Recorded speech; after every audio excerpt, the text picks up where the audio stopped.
ঈদের চাঁদ উঠাইতে দেরি না, তুই আমি আল্লাহকে বৃদ্ধাঙ্গুলি দেখাইয়া আবার আমার নাফরমানি করে ফেললাম। হায় হায়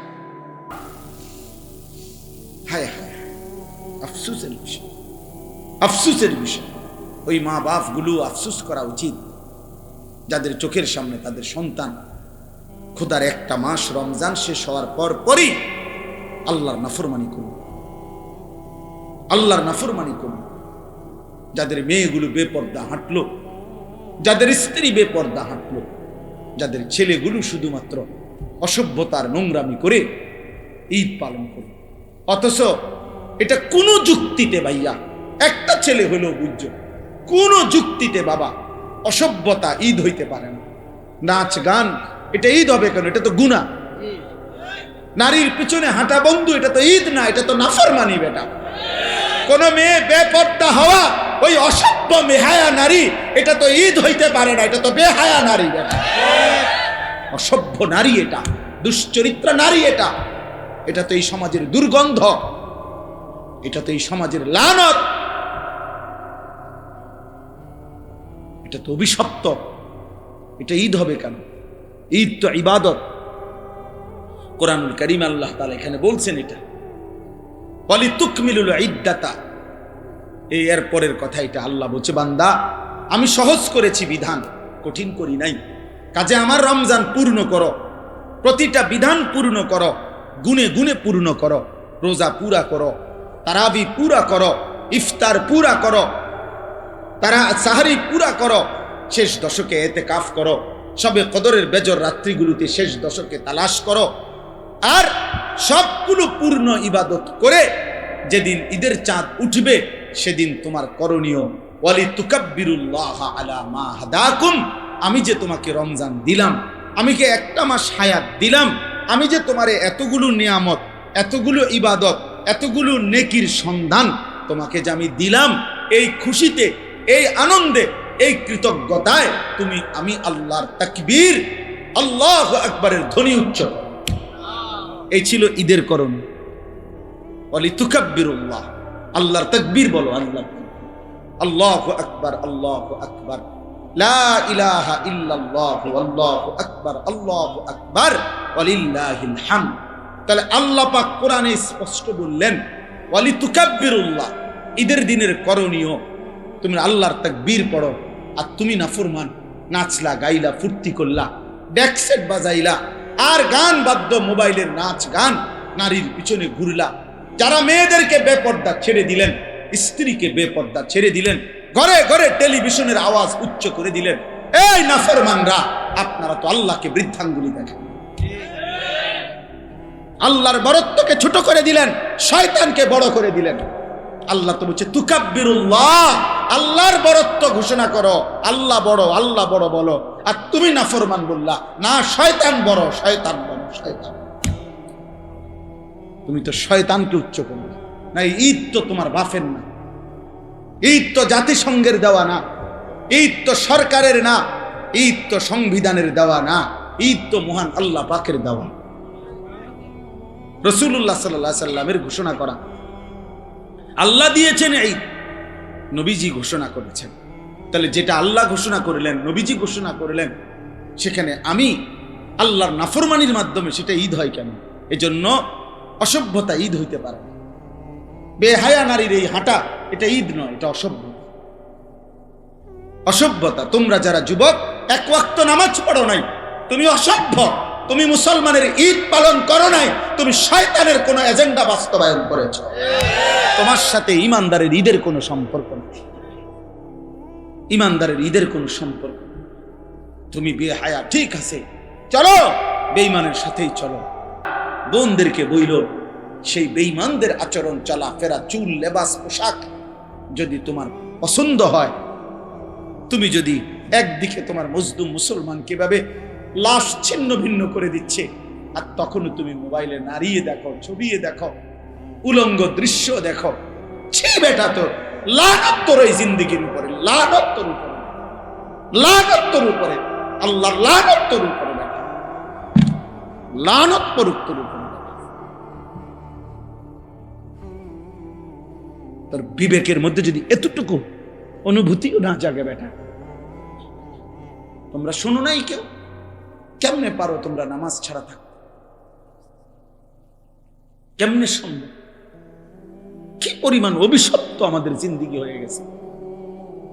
মনে হয় যেন বিষয়টা এমন যে পাশের ঘরের আমার মুসলমান জন পাশের ঘরের এগোরে জ্বালাইয়া ফেলতেছে, হত্যা করতেছে, আর এই পাশে হে মোবাইল টিপে।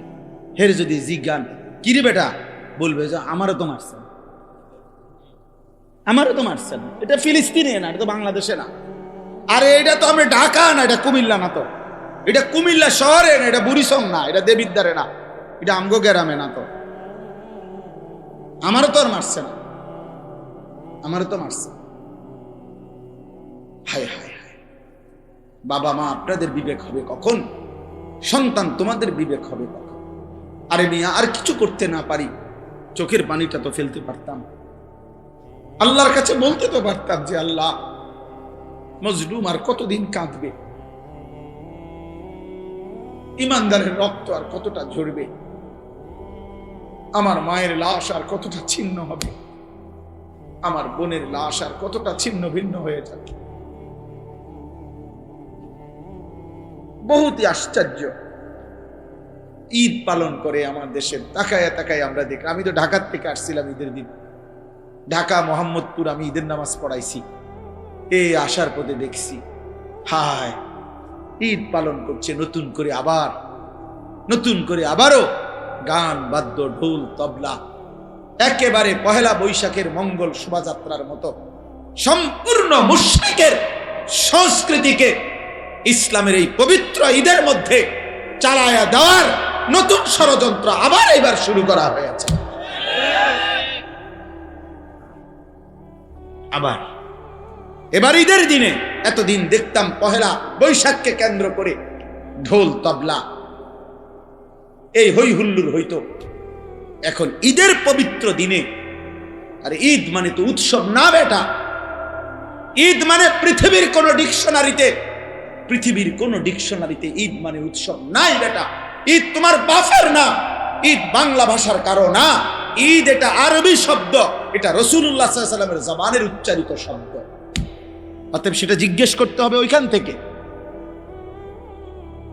ঈদ মানে উৎসব নয়, ঈদ মানে ইলাইহি আওয়াইদুল ইহসান। খুতবার বই তো আছে, কিতাবেও আছে। ঈদ মানে হলো যেটা ফিরে আসে, অর্থাৎ মহান আল্লাহ পাকের ইহসান ফিরে আসছে। গত এক মাস আমার উপরে দিনের বেলা খাদ্য পানীয়, হালাল স্ত্রীর সাথে সম্পর্ক, এটা নিষেধ ছিল। এই অনুমতি আবার ফিরে আসছে আজকের ঈদের দিনে। আল্লাহ তাআলা আমার উপরে আল্লাহর অনুগ্রহ, দিনের বেলায়ও খাওয়ার অনুমতি ফিরায় দিছেন, পানি পান করার অনুমতি ফিরায় দিছেন, স্ত্রীর সাথে মেলামেশার অনুমতি ফিরায়া দিছেন। আল্লাহ তাআলা তার ইহসান দয়া আমার উপরে আবার ফিরায়া দিছেন। আল্লাহ আমারে একটা মাস হায়াত দিয়া ঈদের দিন পর্যন্ত পৌঁছাইয়া দিছেন। তো আমার কাছে যে আল্লাহর নিয়ামত ফিরে আসলো, আল্লাহর অনুগ্রহ ফিরে আসলো, এই জন্য আল্লাহর ওয়ালা আল্লাকুম, এই শেষ অংশ এটাই, ওয়ালা আল্লাকুম তাশকুরুন। আল্লাহ বলেন আমি চেয়েছি রমজান দিয়ে, আমি আল্লাহ তাআলা চেয়েছি তোমার কাছে তুমি আমার শুকর আদায় করবা, শুকর আদায় করবা, শুকর আদায় করবা। বান্দা আমি এই উদ্দেশ্যে দিছিলাম। ঈদ শেষ, রমজান শেষ করে তুমি নাচবা গাইবা, রমজান রোজা পাবা, রোজা পালন কইরা তারপরে মাইয়ারে ছাইরা দিছে রাস্তা, যে যা মানুষের জানা আজকে ঈদ। স্ত্রীকে বেপর্দা ছেড়ে দিছে, ছেলেটাকে ছেড়ে দিছে, আব্বা রোজা শেষ, আর চিন্তা করিল না, এবার নাচো গাও ফুর্তি করো। অথচ আল্লাহ বলছেন ওয়ালা আল্লাকুম তাশকুরুন, আমি চেয়েছি তুমি আমার শুকর আদায় করবা, আমার শুকর আদায় করবা বান্দা, শুকর আদায় করবা, শুকর আদায় করবা যে আল্লাহ আপনি আমারে একটা মাস হায়াত দিছেন, আপনি যদি আমার জীবন না দিতেন, হায়াত না দিতেন, আমি কেমনে পাইতাম রমজান, কেমনে পাইতাম? আচ্ছা একটা বলেন, এনাম ভাই বলেন, আমাদের অ্যাডভোকেট এনাম সব সহ আমরা সহজ কথা শুনেন। যেদিন রমজানের চাঁদ ওঠে সেদিন আমরা মদিনা শরীফ একসাথে, আমার শায়েখ আল্লামা মুফতি মুশতাকুল নবী কাসিমি হুজুর সহ, এনাম ভাই সহ, আমরা আরো সাথী রাসূলুল্লাহ সাল্লাল্লাহু আলাইহি ওয়াসাল্লামের রওজা শরীফের পিছন বরাবর ছাতার এখানে আমরা বসে আছি, ছাতার নিচে। এই সময়ে মাগরিবের ওয়াক্ত হয়েছে। এই যেদিন রমজান শুরু হয়, তো সন্ধ্যার সময় মাগরিবের ওয়াক্তে ইমাম সাহেব একটু পরে নামাজে দাঁড়াইছে। দাঁড়ানোর পরে প্রথম রাকাতেই মাগরিবের উনি সূরা তেলাওয়াত করছে, ইয়া আইয়ুহাল্লাযীনা আমানু কুতিবা আলাইকুমুস সিয়াম কামা কুতিবা আলাল্লাযীনা মিন ক্বাবলিকুম লাআল্লাকুম তাত্তাকুন। এই 5 আয়াত যেখানে রমজানের আলোচনা একটানা পড়ে ফেলছে। তো আমি সালাম ফিরাইছি, আর এই সাথে কে জানি আমার সাথে ছিল। আমি বললাম যে চাঁদ উঠছে। কেমনি বুঝছেন হুজুর? আমি এই যে তেলাওয়াত দেখেই বুঝছি চাঁদ উঠছে, কারণ চাঁদ উঠছে দেখে উনি রোজার আয়াত করছে। আচ্ছা, কথা উদ্দেশ্য যে কথাটা বলা, মক্কা মদিনায় প্রত্যেক ওয়াক্তেই জানাজা হয়। তো এই মাগরিবের নামাজের পরে যেদিন চাঁদ উঠল মদিনায়, সেই দিন তো মাগরিবের পরে জানাজার এলান হয়েছে, মানে মুয়াজ্জিন বলছে জানাজা, জানাজার কথা। তো এইটা যখন বলছে আমার শায়েখ আল্লামা মুফতি মুশতাকুন নবী কাসিম, এই হুজুর, তখন আমি পাশে বসা, হাত ধরে আমার একবারে কাঁদো কাঁদো সুরে হুজুর বলতেছে, মাওলানা ভেবে দেখেন, এই এখন যে মানুষগুলো জানাজা হবে, এই মানুষগুলো গত 2 মাস যাবত আল্লাহর কাছে রমজানের আশা করে দোয়া করছিল। এরা সবাই দোয়াও করছিল, আজ তো চাঁদ উঠলো, কিন্তু এরা তো কবর চলে যাচ্ছে। এরা তো রমজান পেল না, এরা তো রমজান পায় না। চাঁদ তো উঠছে, চাঁদ তো উঠছে। আচ্ছা, এবার এদিক দিয়ে আসেন। আমরা তো সুধন্যপুরে আমার শায়েখ আল্লামা মুফতি মুশতাকুন নবী কাসিম হুজুরের সাথেই এতেকাফ করি। এরাম ভাইও ছিলেন, আমরা সবসময় এখানেই এতেকাফ করি। এই বছরও প্রায় 1100-র মতো সাথী আলহামদুলিল্লাহ এতেকাফ করছে এক মসজিদে, প্রায় 1100 হবে। আলহামদুলিল্লাহ, আলহামদুলিল্লাহ, এক মসজিদে এতেকাফ করছে। একজন পায় না বলে মসজিদওয়ালারা, আর আমরা জায়গা দিতে পারি না।